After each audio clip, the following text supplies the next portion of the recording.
Corria o fatídico mês de dezembro do ano de 1944 e nas entranhas gélidas da floresta das Ardenas, em território belga, o inverno havia-se transformado em um carrasco muito mais cruel e impiedoso do que qualquer exército inimigo.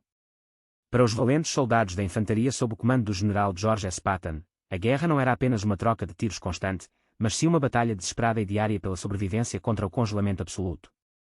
Aqueles homens, heróis anônimos da liberdade, estavam literalmente enterrados em buracos cavados na terra endurecida pelo gelo, sem qualquer fonte de calor, sem abrigo digno e com o moral sendo testado ao limite extremo da resistência humana. A situação era de uma brutalidade indescritível. Muitos perdiam os dedos das mãos e dos pés para a gangrena causada pelas queimaduras do frio, enquanto outros, menos afortunados, sucumbiam à hipotermia antes mesmo que uma bala alemã pudesse encontrá-los. As linhas de suprimento estavam esticadas até o ponto de ruptura, os recursos eram escassos e a fome era uma companhia constante. Todos sofriam de forma igualitária naquela imensidão branca, ou pelo menos era isso que o general Patton acreditava piamente em seu íntimo. Durante uma de suas rigorosas e lendárias inspeções surpresa, o seu robusto jipe militar acabou pegando uma estrada rural secundária e equivocada, serpenteando por entre a neblina densa, e foi justamente ali, camuflado por um denso bosque de árvores despidas pelo inverno, que ele se deparou com algo absolutamente surreal e inesperado.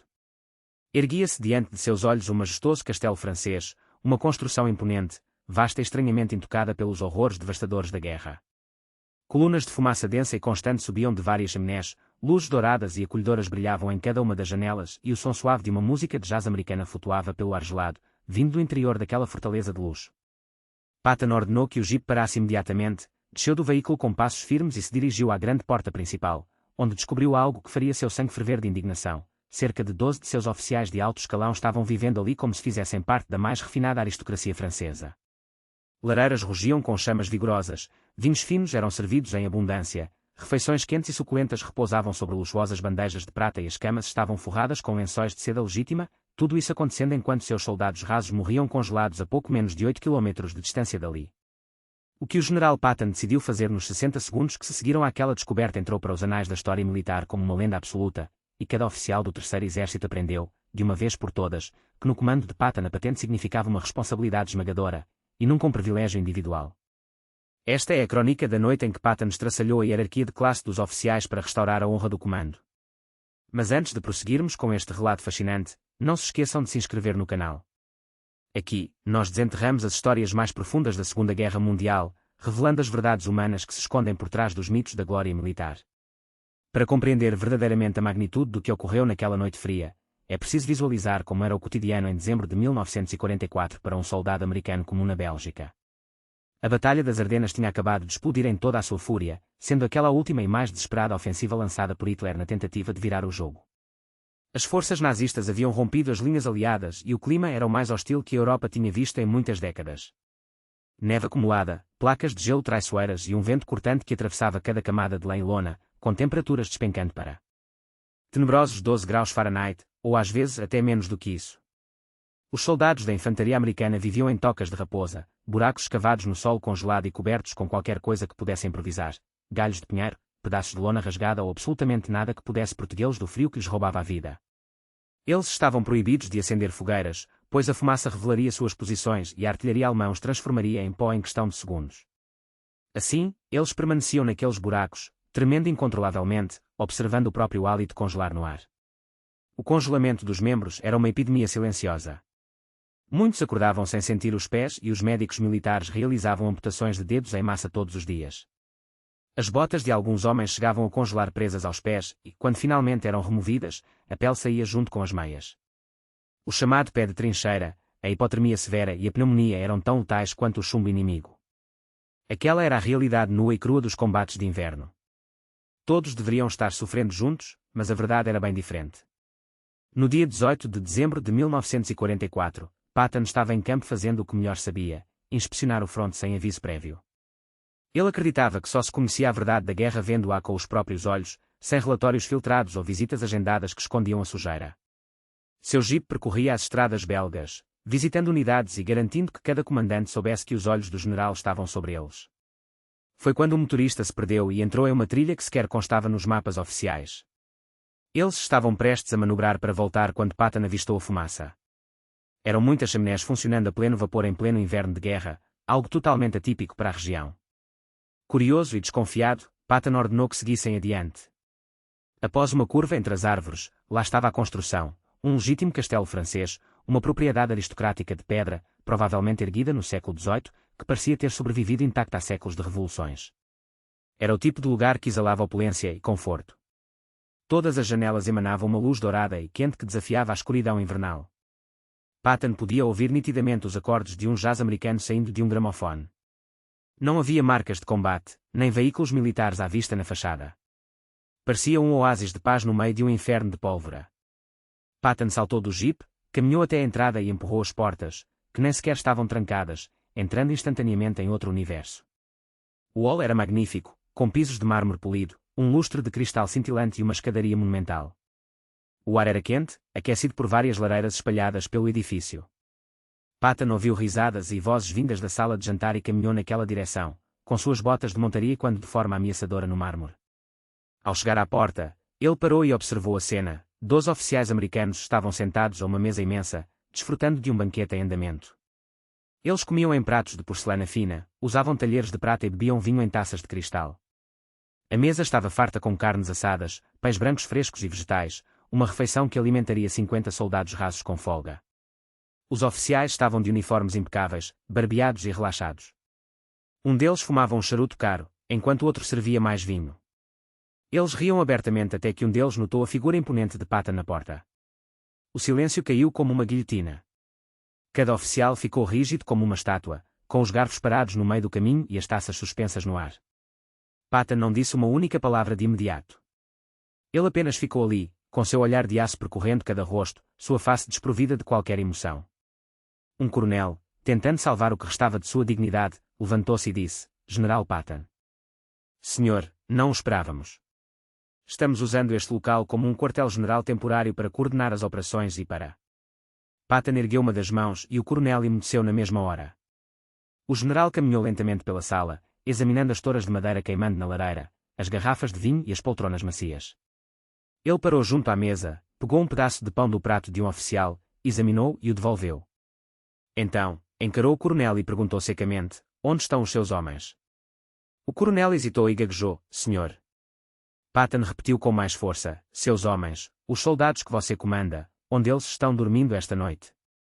Eles estão no campo, senhor, em posições defensivas nas trincheiras, respondeu o coronel.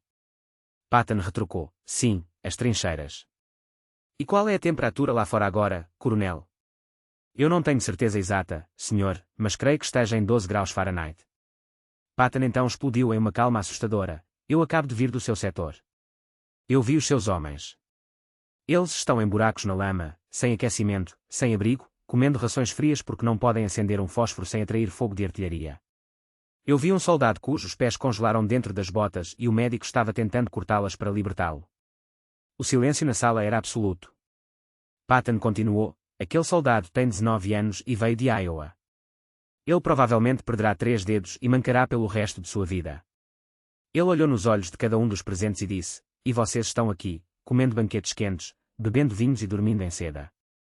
Um oficial tentou argumentar que eles precisavam de descanso para comandar com eficácia, mas a voz de Patton cortou o ar como uma navalha: você acha que está comandando alguma coisa? Acha que a liderança se exerce de dentro de um palácio a 8 quilômetros da linha de frente? Ele apontou para a escuridão lá fora e rugiu: seus homens sabem que vocês estão aqui. Eles falam sobre este lugar. O soldado raso sempre sabe onde o oficial dorme. Eles sabem que vocês estão no quentinho enquanto eles congelam. Eles sabem que vocês comem do bom e do melhor enquanto eles mastigam gelo. O coronel tentou uma última defesa, mencionando a distinção necessária entre oficiais e praças, mas Patton o interrompeu: distinção para manter o quê? A ilusão de que vocês são seres superiores. Patton voltou-se para a porta e deu sua ordem final: vocês têm exatamente 10 minutos para pegar seu equipamento pessoal, apenas a mochila de combate, nada de malas. Vocês vão sair deste prédio agora e marchar para a linha de frente. Vão encontrar suas unidades, cavar um buraco ao lado de seus homens e ficarão lá até que eu pessoalmente os autorize a sair. Os oficiais ficaram em choque. Um deles protestou sobre a hora, dizendo que eram 3 horas da manhã e que seria uma marcha de 10 milhas no escuro e sob 0 grau. Patton respondeu com desprezo: seus homens fizeram isso ontem, carregando 60 libras de equipamento após marcharem 40 milhas. Vocês vão conseguir. Se querem comandar homens, sofram o que eles sofrem. Patton olhou para o relógio e disse: agora faltam 9 minutos. O que se seguiu foi uma evacuação em pânico. Oficiais corriam para pegar casacos e botas, enquanto o jantar de luxo era abandonado. Mas Patton ainda não tinha terminado. Ele chamou o coronel e disse: mais uma coisa. Este prédio será transformado em um hospital militar a partir de agora. Amanhã cedo, enviarei caminhões médicos para cá. Sua sala de jantar será a sala de cirurgia e seus quartos serão enfermarias de recuperação. Aqueles homens que estão perdendo os dedos para o frio vão dormir nos lençóis de seda de vocês enquanto se recuperam. O coronel apenas assentiu, apavorado demais para falar. Patton deu o golpe final. E se eu descobrir que vocês estão a mais de 100 jardas de seus homens, eu os enviarei para comandar um depósito de suprimentos em Liverpool pelo resto da guerra. Está claro. O coronel confirmou que estava cristalino. Em 10 minutos, o castelo estava vazio de oficiais. Eles marcharam para a noite gelada, de volta para a guerra da qual tentavam se esconder.